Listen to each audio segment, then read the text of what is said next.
Iran is a medium-sized country in southwestern Asia and is mainly home to the people of the same name, the Iranians. But both the country and its people have another name, that of Persia and the Persians, and these two names can be used interchangeably.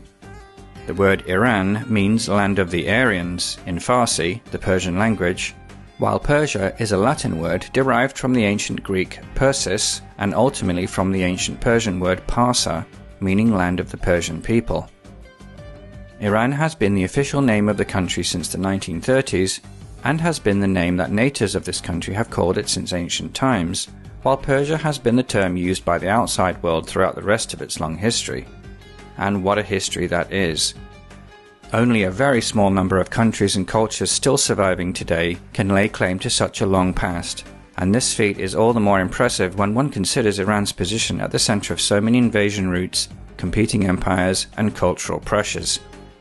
Like all history, Iran's earliest beginnings are shrouded in the mystery before people wrote things down,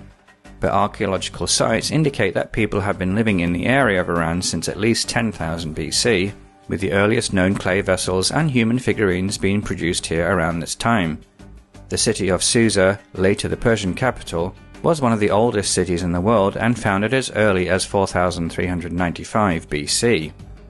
From around 900 to 600 BC, the western part of the area was dominated by the Assyrian Empire, but this came to an end when the Medes people of the Iranian plateau united and destroyed the Assyrian capital, Nineveh. The Medes and Persian people then united under the king Cyrus the Great around 550 BC, which began the Persian Empire that many of us know from history. Known by historians as the Achaemenid Empire, it expanded over the next 200 years under famous kings such as Darius and Xerxes to become the largest empire in the world to date at that time, and even today ranks as one of the greatest empires in history, believed to have had up to 40% of the world's population at that time. It stretched from today's Turkey and Egypt in the west to Afghanistan and Pakistan in the east. It was this empire that features so much in the stories of the ancient Greeks, who they failed to defeat, and the release of the Israelites in Babylon as told in the Bible.